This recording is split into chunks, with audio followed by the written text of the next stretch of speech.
নমস্কার বন্ধুরা, স্বপ্ন হবিস চ্যানেলে সবাইকে স্বাগতম। এখন তো এঁচোড় সব সময় পাওয়া যাচ্ছে। এঁচোড় অবশ্য সারা বছরই পাওয়া যায়, কিন্তু এখন সিজনের এঁচোড়। এখন এঁচোড়ের স্বাদ পুরো অন্যরকম। স্বাদে গুণে এখন এঁচোড় অন্যরকম। তো চলুন আজকে আমি বানিয়ে ফেললাম আমার হেসেলে এঁচোড় চিংড়ি। তা আমি কিভাবে এঁচোড় চিংড়িটা বানালাম পুরো ভিডিওটা আপনাদের কাছে শেয়ার করলাম। আমি যেইভাবে যে ট্রিক্স বা যে পদ্ধতিতে বানিয়েছি আপনারাও সেভাবে বানাবেন, আশা করি ভালো লাগবে। তো বাড়িতে এইভাবে বানিয়েই ফেলতে পারেন এঁচোড় চিংড়ির এই রেসিপিটা। অনেকে আবার এঁচোড়কে গাছ পাঠাও বলে, কিন্তু এইভাবে বানালে খাসির মাংসকেও ফেল করবে। তো চলুন আজকে দেখে নেওয়া যাক এঁচোড় চিংড়ির এই রেসিপি। আমি কিভাবে বানালাম পুরো ভিডিওটাই শেয়ার করলাম। পুরো ভিডিওটা দেখার অনুরোধ রইল। ভালো লাগলে একটা লাইক করবেন, কমেন্ট করবেন, শেয়ার করবেন। চলুন শুরু করা যাক এঁচোড় চিংড়ির রেসিপি।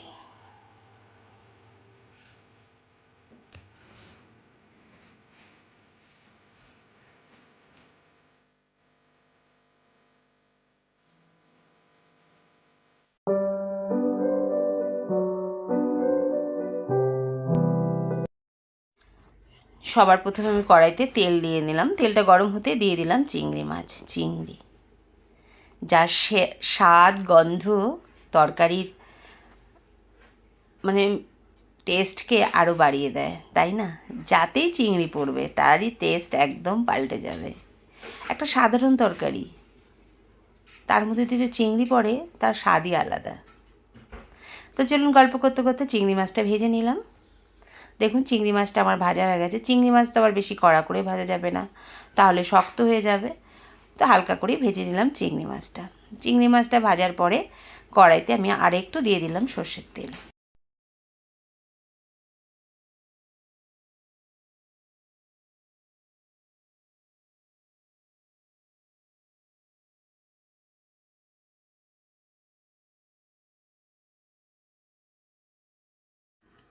এবার ওই তেলে দিয়ে দেব আলু। আলুটা আমি একটু প্রেশার কুকারে একটা সিটি দিয়ে নিয়েছিলাম, আলু আর এঁচোড়টা। তো আলুটা আমি ডুমো ডুমো করে কেটেছিলাম। আলুটাকে এবার লাল লাল করে ভেজে নেব। আর এই দেখুন আমার এঁচোড়টাও নুন দিয়ে হলুদ দিয়ে একটা সিটি দেওয়া রয়েছে।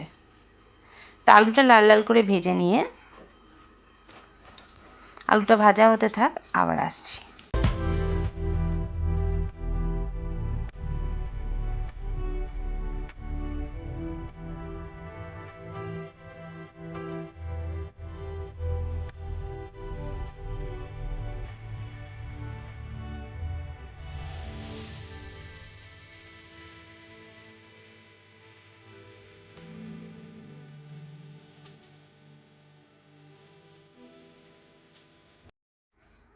আলুটা ভাজা হয়ে গেছে, এবার আমি আলুটাকে তুলে নিলাম।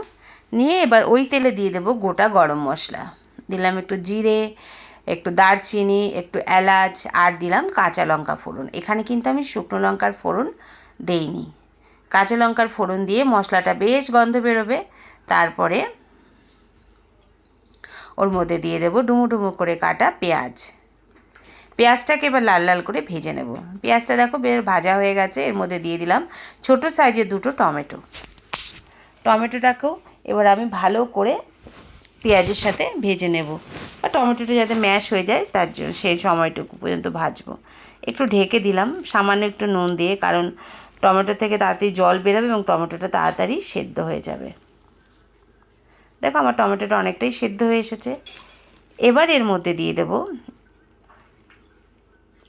এখানে আছে একটু পেঁয়াজ বাটা, লঙ্কা, আদা আর একটু জিরে গুঁড়ো, জিরে বাটা, লঙ্কা, আদা, জিরে, রসুন, আর অল্প একটু পেঁয়াজ আছে, সেটা বেটে রাখার ছিল, সেটাকে আমি বাটা মশলাটাকে দিয়ে দিলাম।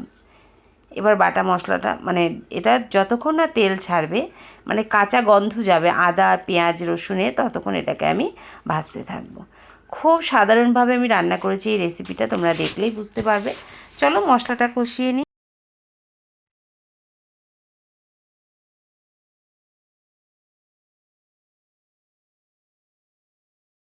মশলাটা অনেকটা কষানো হয়ে গেছে, এবার এর মধ্যে দিয়ে দেবো হলুদ গুঁড়ো, পরিমাণ মতো দেবো হলুদ গুঁড়ো, পরিমাণ মতো দেবো লবণ। টমেটোর সময় একটু লবণ দিয়েছিলাম, খুব সামান্য, তা আর একটু লবণ লাগবে তাই দিয়ে দিলাম। আর দেবো এর মধ্যে একটু ধনে গুঁড়ো দিয়ে এবার মশলাটাকে ভালো করে কষাবো। তো চলো মশলা কষাতে কষাতে একটু গল্প করে নেওয়া যাক। গল্প বলতে যেমন ধনের গুঁড়ো, এই যে ধনের গুঁড়ো কিন্তু অনেক উপকারিতা আছে জানো তো। রান্নায় যে আমরা ধনের গুঁড়ো, লঙ্কার মানে জিরের গুঁড়ো, হলুদের গুঁড়ো ব্যবহার করি, এর কিন্তু অনেক উপকারিতা আছে। ধনের গুঁড়ো যেমন হজম শক্তি বাড়ায়, তারপরে পেটকে ঠান্ডা রাখে, গ্যাস অ্যাসিডিটি কমায়, এতে অ্যান্টিঅক্সিডেন্ট থাকায় যা শরীরকে ভিতর থেকে সুস্থ রাখতেও সাহায্য করে। তো দেখো মশলাটা কষানো প্রায় হয়ে গেছে, এবার মধ্যে দিয়ে দিলাম এঁচোড়টা।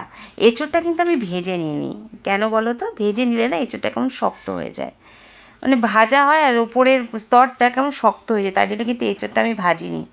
এঁচোড়টাকে ওই মানে সেদ্ধ করে সেটাকে দিয়ে দিয়েছিলাম কষানোর মধ্যে। চলো এবার কষাতে থাকি।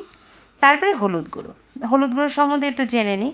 হলুদে আছে কারকিউমিন, যা দারুণ অ্যান্টি ইনফ্লামেটরি বা অ্যান্টিবায়োটেরিয়াল। এটি শরীরের রোগ প্রতিরোধ ক্ষমতা বাড়ায় এবং ক্ষত দ্রুত সারাতে সাহায্য করে এবং ত্বকও ভালো রাখে কিন্তু এই হলুদ। তাহলে শুধু হলুদ, ধনে গুঁড়ো, জিরে গুঁড়ো এগুলো যে আমাদের রান্নার স্বাদ বাড়ায় তা না, এরা আমাদের স্বাস্থ্যেরও খেয়াল রাখে। গল্প করতে করতে দিয়ে দিয়েছিলাম চিংড়ি মাছ ভাজাটা আর আলু ভাজাটা, দিয়ে এবার সব চিংড়ি মাছ, আলু, এঁচোড় সব একসাথে ভালো করে কষিয়ে নেব। চলো কষতে থাকুক, তারপরে আমি তোমাদের সামনে আবার আসছি।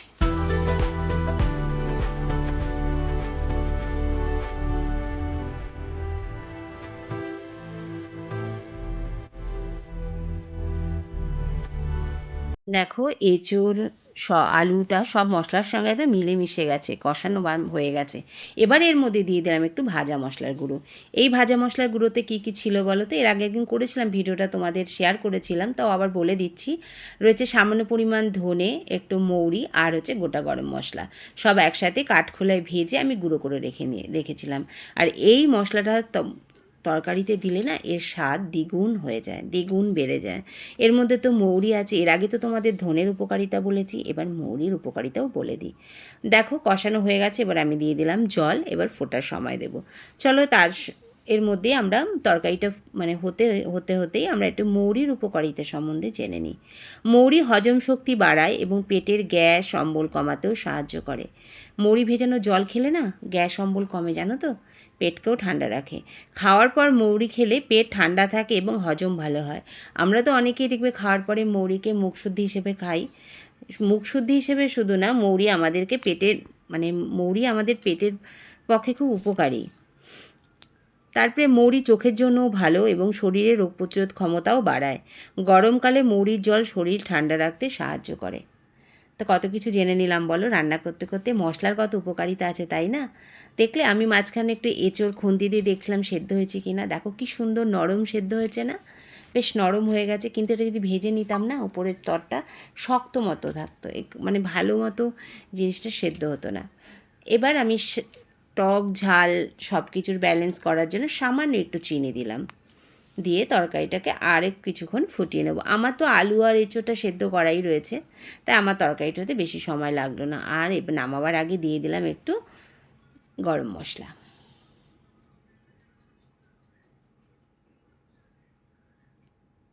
তোমরা এইভাবে বাড়িতে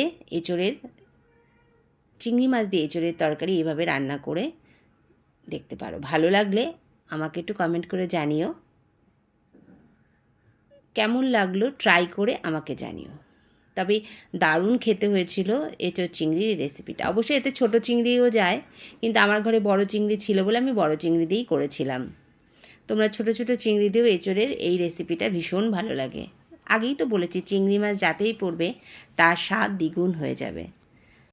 কেমন লাগলো আজকে আমার এঁচোড় চিংড়ির এই রেসিপিটা?